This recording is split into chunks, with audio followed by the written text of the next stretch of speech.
గతంలో ఎప్పుడు జరగని విధంగా మంచి చేసాం.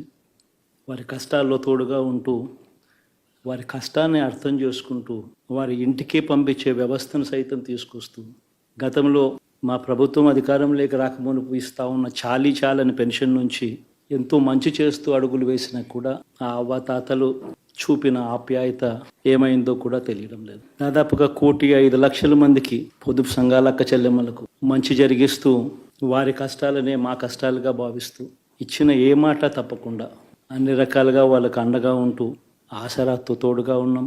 సున్నా వడ్డీతో సైతం అండగా ఉన్నాం. చేయూత సైతం తోడుగా ఉంటూ నిలిచాం. మరి ఆ 1,05,00,000 మంది అక్క చెల్లెమ్మల ప్రేమాభిమానాలు ఏమయ్యాయో తెలియవు. 26 లక్షల మంది చేయూతను అందుకుంటున్న అక్క చెల్లెమ్మలు, వారి ఆప్యాయత ఏమైందో తెలియదు. పిల్లల చదువుల కోసం ఏ తల్లి ఏ తండ్రి ఇబ్బంది పడకూడదు అని మొట్టమొదటిసారిగా పూర్తి ఫీజులు ఇస్తూ తీసుకొచ్చి అందగా నిలిచాం. చదువుల్లో ఎప్పుడూ చూడని మార్పులు తీసుకొచ్చాం. దాదాపుగా 12 లక్షల మందికి సంవత్సరానికి మంచి జరిగిస్తూ, ఆ పిల్లలు ఆ తల్లుల అభిమానం ఏమైందో కూడా తెలియదు. దాదాపుగా 54 లక్షల మంది రైతన్నలకు గతంలో ఎప్పుడూ చూడని విధంగా, జరగని విధంగా పెట్టుబడికి సహాయంగా అందించే కార్యక్రమం మొట్టమొదటిగా జరిగింది మన ప్రభుత్వం వచ్చాకే. మరి అంతగా రైతన్నలకు తోడుగా ఉంటూ, రైతన్నలకు రైతు భరోసా ఇవ్వడం కానీ, సమయానికే వారికి ఇన్పుట్ సబ్సిడీ ఎప్పుడు జరగని విధంగా సీజన్ ముగిసేలోగానే ఇచ్చే కార్యక్రమం కానీ, ఉచిత ఇన్సూరెన్స్ కానీ, పగటిపూట 9 గంటలు ఇచ్చే కార్యక్రమం కానీ, ఉచిత విద్యుత్ ఇచ్చే కార్యక్రమం కానీ, మరి 1/2 కోటి మంది రైతన్నల ప్రేమ ఏమైందో తెలియదు. మరి ఇన్ని కోట్ల మందికి పేదవాడికి తోడుగా ఉంటూ, ఆటో డ్రైవర్లు నడుపుకుంటా ఉన్న వాళ్ళు ఆటోలు దోలుకుంటూ, టాక్సీలు దోలుకుంటూ ఇబ్బంది పడకూడదని వారికి అండగా ఉంటూ ఓ వాహనమిత్ర, నేతన్నలకు అండగా ఉంటూ ఓ నేతన్న నేస్తం, మత్స్యకారులకు తోడుగా ఉంటూ మత్స్యకార భరోసా, ఫుట్పాత్ మీద చిన్న చిన్న ఇడ్లీ షాపులు పెట్టుకొని నడుపుకుంటూ, చిన్న చిన్న బంకులు పెట్టుకొని నడుపుకుంటూ, చిన్న చిన్న వ్యాపారాలు చేసుకుంటా ఉన్న వీళ్లకు, నా అక్క చెల్లెమ్మలకు, నా అన్నదమ్మలకు మంచి జరగాలని ఆరాటపడుతూ, వాళ్ళకు ఒక తోడు, నా రజకులకు, నా నాయి బ్రాహ్మణులకు, నా టైలర్లకు అని అండగా ఉంటూ వారికి ఒక చేదోడు. మరి ఇన్ని లక్షల మందికి ఇంత మంచి చేసి, ఇన్ని కోట్ల మందికి, లక్షలు కూడా కాదు, కోట్ల మందికి మంచి జరిగించి, ఎప్పుడు జరగని విధంగా మేనిఫెస్టో అంటే ఒక చెత్తబుట్టలో పడేసే డాక్యుమెంట్ కాదు. ఒక మేనిఫెస్టో అంటే ఒక బైబిల్ అని, ఒక ఖురాన్ అని, ఒక భగవద్గీత అని మొట్టమొదటి రోజు నుంచి కూడా భావిస్తూ ఏకంగా 99% వాగ్దానాలు అమలు చేసి, అంతే చిత్తశుద్ధితో ఆ మేనిఫెస్టోను కూడా అక్క చెల్లెమ్మల ఇంట్లోకి తీసుకొని వెళ్ళి చూపించి మీరే టిక్కు పెట్టండి అనే నిబద్ధత గల ప్రభుత్వంగా పనిచేసాం. ఇప్పుడు జరగని విధంగా పిల్లల చదువులు, పేదరికం పోవాలి అని అంటే పిల్లల చదువులకు క్వాలిటీ ఎడ్యుకేషన్ అవసరం అని మొట్టమొదటిసారిగా ఇంగ్లీష్ మీడియంను వ్యతిరేకిస్తున్న వాళ్ళందరూ పెత్తందారులతో యుద్ధం చేసి సైతం పిల్లలకి ఇంగ్లీష్ మీడియం తీసుకొని రావడమే కాకుండా టోఫుల్, ఐబీ లాంటి కళలు కూడా కలం ఆ పేద పిల్లలకు అండగా నిలబడాలని, తోడుగా ఉండాలని, వారి చరిత్రలు మార్చాలని, ఎప్పుడు చూడని విధంగా గ్రామ స్థాయిలోనే సచివాలయ వ్యవస్థ, వాలంటీర్ల వ్యవస్థ తీసుకొచ్చి ప్రతి ఇంటికి సేవను అందించే కార్యక్రమం చేసాం. వివక్ష లేకుండా, కరప్షన్ లేకుండా దాదాపుగా 2,70,000 కోట్ల రూపాయల పైచిలకు ఇంటి వద్దకి అందించగలిగాం.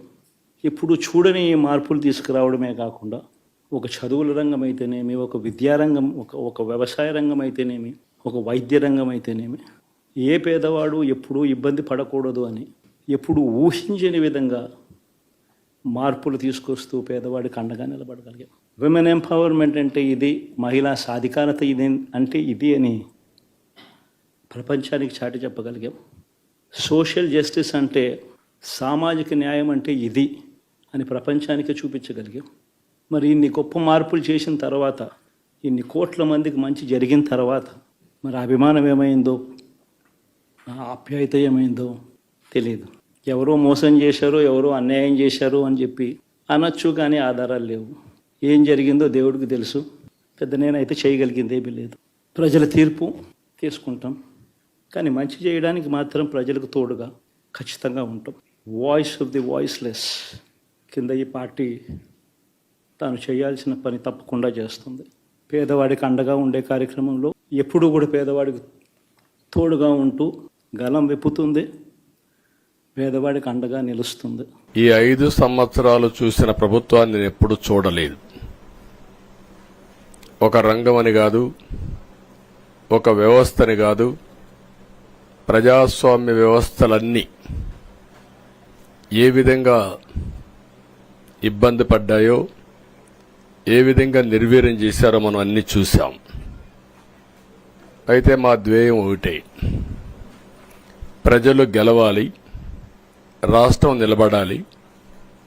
దీనికోసం ఎన్ని త్యాగాలైనా సరే చేసి మళ్లీ భావి తరాల భవిష్యత్తు కోసం ముందుకు పోవాలని చెప్పి వెళ్ళాం. నేను చాలా ఎన్నికలు చూశాం. 10వ ఎన్నిక నిన్న.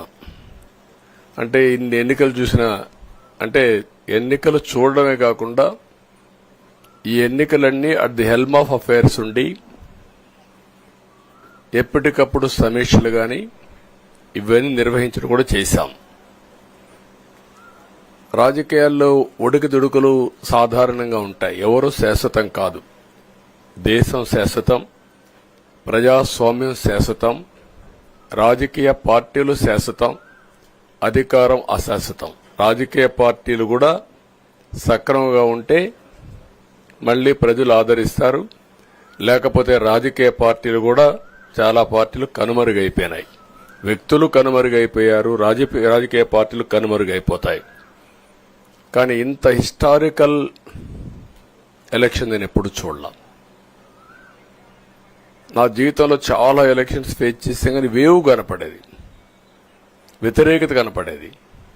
కానీ ఈ ఎలక్షన్లో ఎక్కడో అమెరికాలో ఉండే వ్యక్తి ఒక 5 లక్షలు 10 లక్షలు ఖర్చు పెట్టుకొని నేను రావాలి, ఓటేయాలి, రాష్ట్రం నిలబడాలి, ప్రజలు గెలవాలి అనే ఆవేదనతో వచ్చారు.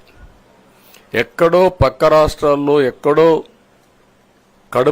కడుపు నిండడం కోసం కూలి పనులకైనటువంటి వ్యక్తులు, పాచి పనులు చేసుకునే వ్యక్తులు సొంత డబ్బులు పెట్టుకొని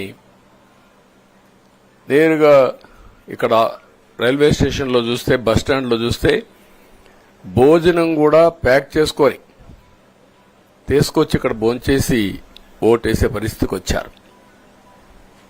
ఈ కమిట్మెంట్ ని ఏ విధంగా వర్ణించాలో నాకైతే అర్థం కాదు. ఏ విధంగా వాళ్ళని అభినందించాలో కూడా అర్థం కాని పరిస్థితి. అనేక ఎన్నికల్లో అనేక అనుభూతులు చూశాం. కానీ మేము అన్ని ఎన్నికల కంటే ఇది ఒక తెలుగుదేశం పార్టీ చరిత్రలో, ఆంధ్రప్రదేశ్ రాష్ట్ర ప్రజల చరిత్రలో సువర్ణాక్షరాలతో లిఖించదగ్గ ఎన్నిక. ఇది ఒక హిస్టారికల్ ఎన్నిక.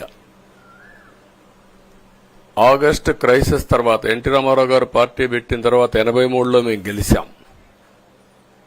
అప్పుడు 200 సీట్లు వచ్చాయి. కొత్తగా పార్టీ పెడతానే ఎన్నికలకు వెళ్లి 9 నెలలు అధికారంలోకి వస్తే 200 సీట్లు వచ్చాయి. 94లో మీరు ఒక్కసారి చూస్తే ప్రజా వ్యతిరేకం వల్ల 3 ముఖ్యమంత్రులు మారడం వల్ల ఆ రోజు మీరు ఎన్నికలు చూస్తే దగ్గర అపోజిషన్ పార్టీకి రిక్వైర్డ్ నెంబర్, అంటే అపోజిషన్ లీడర్గా వచ్చే స్టేటస్ రాకుండా వచ్చాయి. అవన్నిటిని వర్పించే విధంగా ఈసారి ఊహించని విధంగా వచ్చింది.